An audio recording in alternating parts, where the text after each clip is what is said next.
सामाजिक संस्था नवीन जिंदल फाउंडेशन समाज सेवा में अहम भूमिका निभा रहा है, जिसके चलते मंगलवार को निजी रिसोर्ट में एक कार्यक्रम का आयोजन किया गया, जिसमें सांसद नवीन जिंदल ने 1 साल के दौरान पूरे किए गए कार्यों के बारे में जानकारी दी।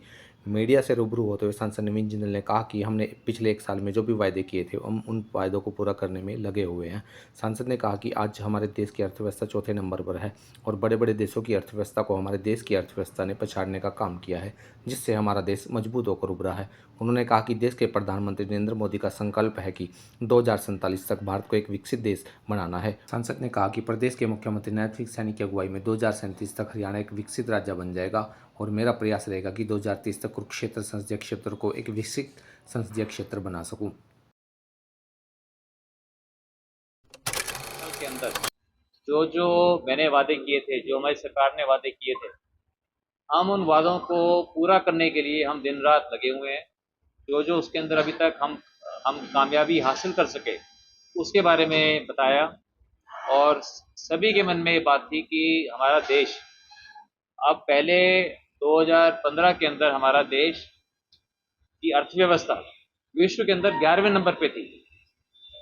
फिर अभी 1 साल तक हमारी 5 नंबर पे थी और अभी 1 महीने से हमारी देश की अर्थव्यवस्था पूरे दुनिया के अंदर 4 नंबर पे आ गई है। जापान को पीछे छोड़कर हम 4 नंबर पे आ गए।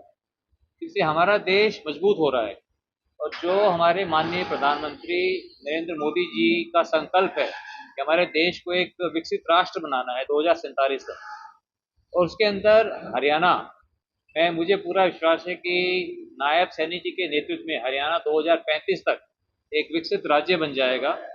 और मेरा ये प्रयास होगा कि नायब सैनी जी के आशीर्वाद से, माननीय प्रधानमंत्री नरेंद्र मोदी जी के आशीर्वाद से कुरुक्षेत्र संसदीय क्षेत्र को हम 2030 तक एक विकसित संसदीय क्षेत्र इसको बनाएं और इसके अंदर बहुत विकास करें। इसके अलावा जो एक मैंने कहा था लोगों को कि मैं यहाँ पर कौशल विकास केंद्र स्थापित करूँगा, तो कौशल विकास केंद्र स्थापित करने के लिए उसकी उसकी पहल हो गई है।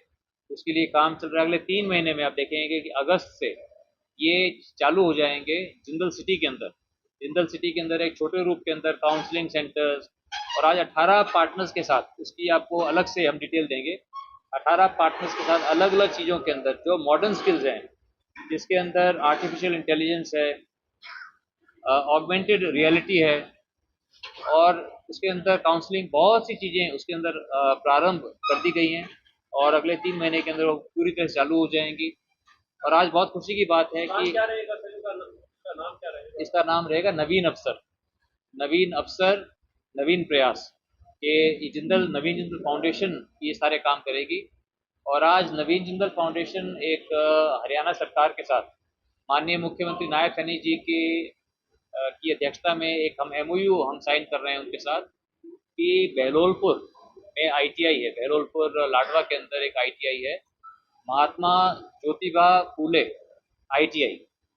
उसके साथ हम मिलकर के वहाँ पर उसको हम अपग्रेड करेंगे, उसको हम अत्याधुनिक उसको बनाएंगे और ये एक प्रयास होगा कि पब्लिक प्राइवेट पार्टनरशिप का वो कामयाब होगा तो बाकी भी जितने भी आईटीआईज हैं, जितने आईटीआईज हैं, वोकेशनल ट्रेनिंग इंस्टीट्यूट्स हैं, उनको हम कोशिश करेंगे कि उनको अपग्रेड किया जाए। माननीय प्रधानमंत्री जी का भी यही मकसद है कि जितने भी हमारे नौजवान हैं उनको स्किलिंग किया जाए। अगर हमारे नौजवानों के पास कोई हुनर होगा, अगर वो हुनरमंद होंगे, उनके हाथों में कौशल होगा, तो फिर उनको भटकने की ज़रूरत नहीं है।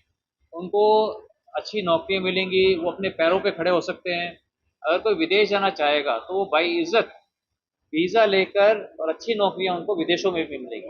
तो ये हमारा प्रयास है और इसके अंदर काफ़ी कामयाबी भी मिली है, इसलिए मैं बहुत आभारी हूँ हमारे भारतीय जनता पार्टी के जितने भी वरिष्ठ नेतागण हैं, पदाधिकारी हैं, जितने भी हमारे जिला के अध्यक्ष हैं, सभी का मुझे बहुत आशीर्वाद, मार्गदर्शन समय समय पर मिलता रहता है और हम सब मिलजुल कर हम अपने सपनों का कुरुक्षेत्र, सपनों का हरियाणा बनाने की राह पर चल रहे हैं।